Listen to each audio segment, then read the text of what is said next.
Bem, vamos iniciar então mais uma aula sobre análise real. E nela nós vamos falar sobre teorema do confronto, vamos falar sobre desigualdade de Bernoulli e falar também sobre uma aplicação dessas duas ferramentas da análise real. Inicialmente falamos sobre o teorema do confronto. Bem, se você tem três sequências de números reais, a partir de um certo índice, você tem essa desigualdade valendo para os termos dessas sequências. E você sabe os limites das sequências cujos termos gerais estão nos extremos, e esses limites são iguais, então a do meio vai ter o mesmo limite. O que é que nós temos aqui? Temos xn, yn e zn. Ora, nós temos que a partir de um certo n, xn é menor que yn, que é menor xn é menor do que ou igual a yn, que é menor do que ou igual a zn. E eu sei que o limite da sequência xn é igual ao limite da sequência zn, então o limite da do meio, que é a sequência yn, vai ser exatamente igual ao limite das duas anteriores. Esse teorema é intitulado em muitos livros como o teorema do sanduíche. É a mesma coisa, teorema do confronto, que é de suma importância. Tomando um exemplo aqui, nós temos as sequências de termos gerais 1 sobre n, 1 sobre 2n e 1 sobre 3n. Ora, eu sei que a sequência 1 sobre n, o termo geral 1 sobre n, ele converge para zero. E eu sei que a sequência de termo geral 1 sobre 3n também converge para zero. Se elas duas convergem para zero, então a do meio também vai convergir para zero. Claro que isso aqui é um caso bem elementar, um caso bem básico mesmo. Esse teorema ele é usado em casos mais complexos, que é o que a gente vai ver depois. Agora falando sobre a desigualdade de Bernoulli, para x maior do que ou igual a menos 1 e para n natural, nós temos isso aqui, certo? Agora lembre-se de um detalhe, Se o x é maior do que ou igual a menos 1, eu posso colocar o menos 1 de cada lado, E aí eu vou ter isso aqui, tá? Isso aqui vai nos ajudar daqui a pouquinho a entender uma outra situação. Opa, vai ajudar aqui. Tá, ok. Então nós temos que a raiz enésima, a potência enésima, perdão, que a potência enésima de 1 mais x, ela é maior do que ou igual a 1 mais xn, quando x é maior do que ou igual a menos 1. Que fique claro isso, tudo bem? Bem, então nós temos o quê? Nós temos que provar isso pelo princípio da indução finita. Para n igual a 1, 1 mais x elevado a n, no caso n é igual a 1, vai ser o próprio 1 mais x. E aqui se tu colocar 1 no lugar desse n, vai ficar x vezes 1 que vai dar x. Então 1 mais x é maior do que ou igual a 1 mais x, tá certo? Isso é verdadeiro, porque essa desigualdade é fechada. Agora vamos considerar que isso seja verdade para um certo n0 genérico, um n genérico, que é esse n0 aqui. Então 1 mais x dentro do parênteses elevado a n0 é maior do que ou igual a 1 mais x vezes n0. Essa desigualdade eu considero que ela seja verdadeira para um certo n0 qualquer. O que eu tenho que mostrar é que saindo dessa hipótese, eu chego à conclusão de que isso também é verdadeiro para n0 mais 1, que é o sucessor de n0. Acabei pegando a página errada, tá aqui, Bem, o que eu vou fazer é o seguinte, eu vou multiplicar os dois lados por 1 mais x, Vou multiplicar dos dois. No caso aqui, só fazendo uma correção, eu coloquei x menos 1. Na verdade, o que a gente vai adicionar dos dois lados é o mais 1, Então é x mais 1, que é maior do que ou igual a 0, Eu vou colocar mais 1 aqui, vai ficar 0, e aqui é x mais 1, Fazendo essa correção. Então aqui é x mais 1. Ora, já que x mais 1 é não negativo, eu já sei que x mais 1 é maior do que ou igual a 0. Então eu posso multiplicar os dois membros dessa desigualdade por 1 mais x. E o sentido da desigualdade ele permanece como está. Então eu tenho 1 mais x elevado a n0 vezes 1 mais x. Isso vai ficar 1 mais x elevado a n0 mais 1. E aqui, quando você desenvolver, você vai chegar a isso aqui. Só que esse termo aqui, deixa eu grifar aqui, rapaz. Aqui. Esse termo aqui eu tenho a certeza de que ele é não negativo. Por quê? Porque o n0, lembra que ele é um número natural, então ele é positivo. E esse x ao quadrado, ele é um termo não negativo, né? Porque qualquer número elevado ao quadrado é maior do que ou igual a zero, né? Qualquer número real elevado ao quadrado maior do que ou igual a zero. Ora, então isso tudo aqui é maior do que isso aqui. Eu repeti esses termos aqui, esse aqui eu sei que ele é não negativo, então isso é verdade. E colocando o x em evidência aqui, eu vou chegar a isso aqui.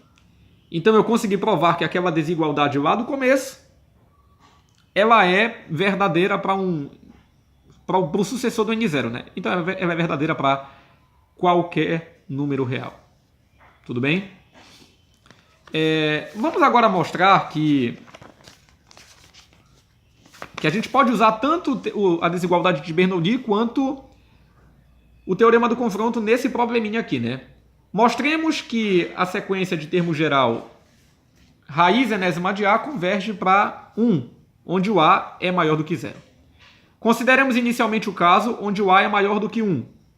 Ora, se o A é maior do que 1, nós podemos escrever o A, a raiz enésima de A no caso, como 1 mais Bn, onde o Bn é maior do que 0. Ou seja, a raiz enésima de qualquer número maior do que 1 é um número maior do que 1. É isso que ele quer me dizer. Para verificar isso, a gente pode tomar o caso particular onde o A é maior, onde o A é igual a 2, né? Isso vale, no caso eu vou estudar o caso para qualquer A maior do que 1, mas eu vou estudar aqui o caso particular, né? Só para a gente verificar isso, onde o A é igual a 2. Bem, se esse n aqui for igual a 0, perdão, se esse n aqui for igual a 1, então eu não tenho raiz, né? Por isso, o primeiro termo da minha sequência, se o A for igual a 2, seria o 2, que é 1 mais 1. Aí vai pegando as raízes, né? Raiz quadrada de 2 é esse valor. Raiz cúbica do 2 é esse valor. Raiz de índice 4 é esse. Raiz de índice 5 é esse. Repare que esses valores, eles são sempre maiores do que 1, né? É 1, alguma coisa. E repare que esse acréscimo, ele vai sempre diminuindo, né? Esses termos aqui destacados são os termos Bn, certo? O que nós temos que mostrar é que essa sequência aqui converge para 0. Se essa sequência converge para 0, o valor dessa raiz vai convergir para 1. Tudo bem? É isso que nós temos que mostrar. Bem, você sabe que 1 mais Bn, então, pela desigualdade de Bernoulli, eu posso elevar os dois termos aqui a n, né? Vou tirar esse A da raiz, e aqui vai ficar a potência enésima de 1 mais Bn, que é maior do que ou igual a 1 mais n vezes Bn. De acordo? Desigualdade de Bernoulli aqui, tá? Ora, lembra que esse termo aqui é o A, né? Então eu vou considerar o A maior do que isso. Pondo menos 1 dos dois lados, vai ficar A menos 1 e aqui NBN. Tudo bem? Agora posso dividir dos dois lados por N. Vou chegar a isso aqui. E eu sei, por hipótese, que o Bn é maior do que 0. Fazendo um pequeno ajuste, vou ter isso aqui. 0 menor do que Bn, menor do que ou igual a menos 1 sobre N. O limite de 0 é 0. O limite desse termo aqui também é 0. Lembre que esse N vai crescer ilimitadamente. O A menos 1 que está em cima é constante. Se os limites desses dois são iguais a 0, se o limite deles é igual a 0, então o limite do meio também vai ser igual a 0. Ou seja, o limite da sequência Bn é igual a 0. Aí eu quero calcular agora o limite da raiz enésima de A. Ora, o limite da raiz enésima de A é o limite de 1 mais Bn. Lembre lá do começo, né? 1 mais Bn. E o limite de Bn é 0. O limite de 1 é 1, portanto o limite aqui vai dar... Provei então para o caso onde o A é maior do que 1. Agora a gente vai provar para o caso onde o A está entre 0 e 1. Ora, se o A está entre 0 e 1, eu posso escrever a raiz enésima de A como 1 sobre 1 mais Cn. Tomando o caso particular onde o A é igual a 0,8, né? Isso vale para qualquer A entre 0 e 1, mas eu vou tomar o caso particular onde o A vale 0,8. Aqui o 0,8 é 1 sobre 1,25, ou seja, 1 sobre 1 mais 0,25. A raiz quadrada dá esse valor, a raiz de índice 3 dá esse, raiz de índice 4, raiz de índice 5. Repare que esse valor está sempre aumentando. Se esse valor está aumentando é porque o denominador aqui está diminuindo, né? Ou seja, esse acréscimo aqui ao 1 do denominador, ele está diminuindo. Aqui a tua sequência CN destacada em preto. Ok? Então o que nós temos é o seguinte, nós temos que o termo, a raiz enésima de A é esse valor. Ora, pela desigualdade de Bernoulli, o que nós temos? Nós temos que esse valor é maior do que esse, né? Só que quando eles estão nos denominadores, a lógica se inverte. O que tem o menor denominador vai ser maior do que o outro, né? Só você verificar isso aqui, olha. O 2 é menor do que ou igual a 1000. Então, o que tem o denominador 2 vai ser maior do que o que tem o denominador 1000, porque esse denominador é menor que esse. Essa que é a lógica adotada aqui, tudo bem? Desigualdade de Bernoulli e essa lógica aí nos denominadores. Bem, nós temos então isso aqui, né? E aí, novamente, eu vou considerar o A menor do que isso, né? Menor do que ou igual a isso. Vindo para cá, nós temos isso aqui. Né? Aqui nós podemos multiplicar dos dois lados por 1 mais NCN e podemos dividir por A. Chegando aqui, esse 1, eu posso adicionar menos 1 dos dois lados, então esse 1 sai daqui e aqui vai aparecer um menos 1. Posso então multiplicar dos dois lados por 1 sobre N. Aqui esse N sai e aqui vai aparecer 1 sobre N. Pronto, quando você chega aqui, lembre que o CN por hipótese é maior do que 0, né? Então 0 menor do que CN, menor do que ou igual a isso aqui. Aplicando o limite, esse limite é 0. Aqui é o limite de um produto. O limite do produto é o produto dos limites. O limite de 1 sobre N é 0. Então isso aqui tudinho é 0. Nem sei quanto vai dar esse limite aqui, mas o limite do todo é 0. Portanto, o limite de CN, pelo teorema do confronto, é 0.